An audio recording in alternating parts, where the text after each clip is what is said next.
नमस्कार दोस्तों, NISM series YouTube channel में आप लोगों का स्वागत है। आज हम NISM सीरीज 10A के chapter 14 introduction to modern portfolio theory को डिटेल में डिस्कस करने वाले हैं। और ये डिस्कशन बहुत ही मजेदार होने वाला है। बिल्कुल।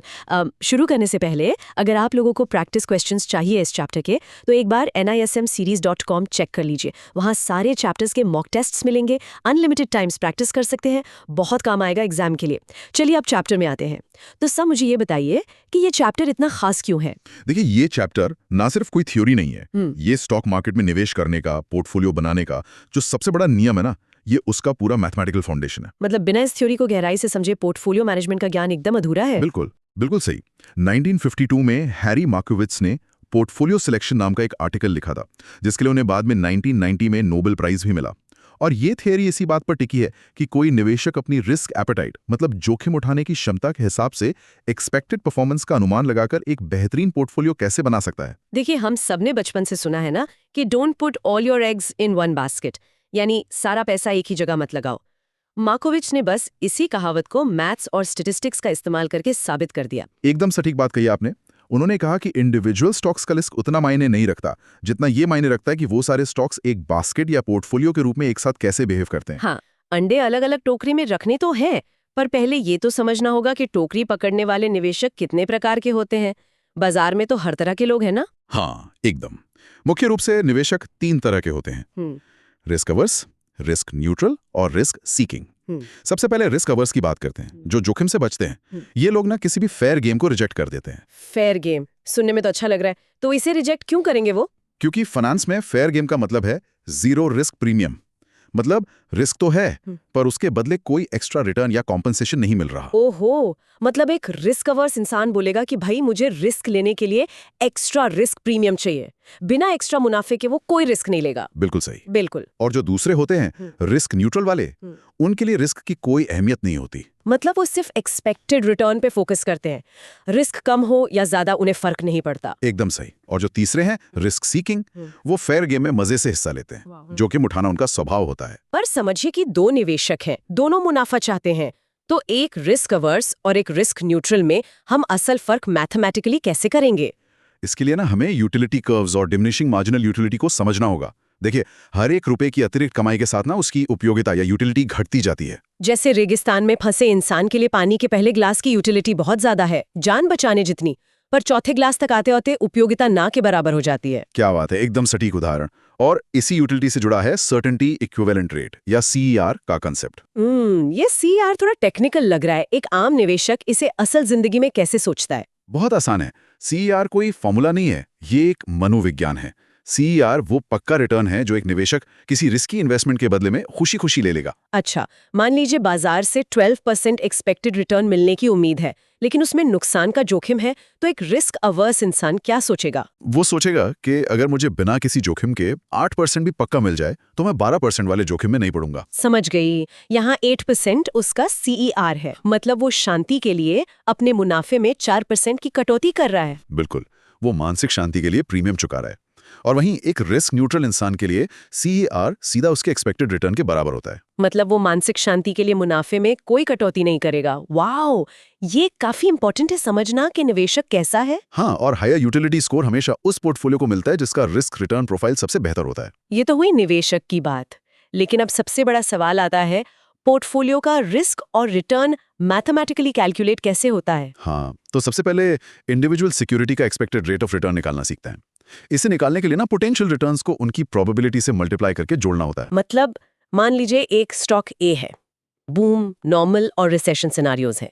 अगर बूम की प्रोबेबिलिटी 0.3 है और रिटर्न 15% है, तो हम 0.3 को 15 से मल्टीप्लाई करेंगे, जो आएगा 4.5%। और नॉर्मल की प्रोबेबिलिटी 0.5 है जहां रिटर्न 10% है, और रिसेशन की 0.2 है जहां रिटर्न 2% है, तो इन्हें भी मल्टीप्लाई करके जोड़ेंगे। हाँ बिल्कुल, 4.5% प्लस 5.0% प्लस 0.4%, ये टोटल 9.9% आ जाएगा। यही उस स्टॉक का एक्सपेक्टेड रिटर्न है। अच्छा, ये तो रिटर्न हो गया, पर रिस्क कैसे नापेंगे? वेरिएंस और स्टैंडर्ड डेविएशन का क्या रोल है? रिस्क का मतलब ये है वेरिएबिलिटी इन रिटर्न, मतलब बदलाव। जो एक्सपेक्टेड रिटर्न हमने निकाला है, असली रिटर्न उससे कितना भटक सकता है, उसे स्टैंडर्ड डिविएशन से नापते हैं, जो कि वेरिएंस का स्क्वायर रूट होता है। किताबों में तो ये कैलकुलेशन बहुत मुश्किल लगता है, इसे आसानी से कैसे याद रखें? इसे एक रबर बैंड की तरह सोचिए। रबर बैंड अपने सेंटर पॉइंट से कितना दूर खिंच सकता है टूटने से पहले। वही स्टैंडर्ड डेविएशन है। फैलाव जितना ज्यादा होगा, रिस्क उतना ही बड़ा होगा। और इसका step by step calculation exam के लिए कैसे करें? बहुत सीधा है।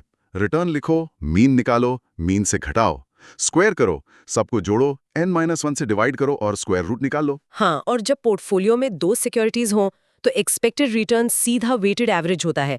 लेकिन वेरिएंस के फॉर्मूला में 3 टर्म्स होते हैं ना? एकदम सही। जो स्टूडेंट्स सुन रहे हैं उनके लिए मैं एक मेमोरी ट्रिक बता रही हूँ। इस फॉर्मूला को अलजेब्रा के a+b² = a² + b² + 2ab से याद रखिए। अरे वाह! हाँ, यहाँ W1² σ1² + W2² σ2² + 2W1 W2 covariance होता है। A की जगह सिक्योरिटी 1, B की जगह सिक्योरिटी 2 और 2AB की जगह कोवेरियंस वाली टर्म। ये ट्रिक वाकई बहुत कारगर है। वेरिएंस में कोवेरिएंस का जुड़ना ही एमपीटी का असली जादू है। वैसे दोस्तों थ्योरी तो ठीक है, लेकिन असली चीज है प्रैक्टिस। nismseries.com पे जाके इस चैप्टर के क्वेश्चन जरूर सॉल्व करना, क्योंकि एग्जाम में तो यही पूछेगा ना। अनलिमिटेड मॉक टेस्ट्स हैं, जितना मर्जी उतना प्रैक्टिस करो। ठीक है, चलो आप क्वेश्चंस देखते हैं। बिल्कुल सही। चलिए देखते हैं कि एग्जाम में इन फॉर्मूलाज पर कैसे ट्रिकी सवाल आते हैं। तो मेरा पहला सवाल, अगर 2 सिक्योरिटीज परफेक्टली कोरिलेटेड है, मतलब कोरिलेशन +1 है, तो क्या एमपीटी के हिसाब से डाइवर्सिफिकेशन का फायदा मिलेगा? नहीं, बिल्कुल नहीं मिलेगा। क्यों? इसे एक फुटबॉल टीम की तरह समझें। अगर आप दुनिया के 11 सबसे बेहतरीन स्ट्राइकर्स खरीदकर एक टीम बना लें, तो उन सब का कोरिलेशन +1 है। वो सब एक ही दिशा में भागेंगे। लेकिन क्या वो टीम मैच जीतेगी? बिल्कुल नहीं, क्योंकि डिफेंस तो पूरी तरह से खाली है। एकदम सही। ग्राफिकल प्रेजेंटेशन में ये एक स्ट्रेट लाइन बनेगी। जब सारे एसेट्स एक ही दिशा में जा रहे हैं, तो रिस्क कम कहाँ हुआ? इसलिए डाइवर्सिफिकेशन का कोई बेनिफिट नहीं है। अच्छा, और एक और आम गलती है जो स्टूडेंट्स करते हैं। अगर 50 सिक्योरिटीज का पोर्टफोलियो है, तो एग्जाम में बच्चे सोचते हैं कि कोवेरियंस टर्म्स भी 50 होंगे। ये गलत है ना? बहुत बड़ी गलती है ये। कोवेरियंस हमेशा 2 सिक्योरिटीज के जोड़े के बीच मापा जाता है। इसका एक सीधा सा फॉर्मूला है n² - n / 2। तो अगर 50 एसेट्स हैं, तो n हुआ 50, n² हुआ 2500, उसमें से 50 माइनस किया तो 2450 और 2 से डिवाइड किया तो 1225 आ गया। एकदम करेक्ट कैलकुलेशन। 50 एसेट्स के लिए कोवेरियंस टर्म्स 1225 होंगे।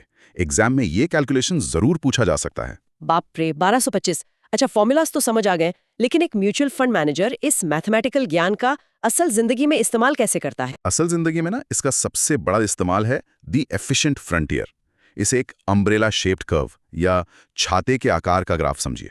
छाते के आकार का ग्राफ? हाँ, ये कर्व ऑप्टिमल पोर्टफोलियोज का एक सेट है, जो एक तय रिस्क पर हाईएस्ट रिटर्न देता है या तय रिटर्न पर लोएस्ट रिस्क देता है। जो पोर्टफोलियो इस छाते के ऊपर बैठे वही सबसे बेहतरीन है। मतलब जब आप लोग एक NISM सर्टिफाइड एडवाइजर बनेंगे, तो आपका असली काम क्लाइंट के पोर्टफोलियो को इस एफिशिएंट फ्रंटियर वाले कर्व पर लेकर आना होगा। एकदम सही कहा आपने। क्योंकि अगर एक पोर्टफोलियो इस छाते के आकार के नीचे है, तो वो सब ऑप्टिमल है, मतलब रिस्क के हिसाब से रिटर्न कम मिल रहा है।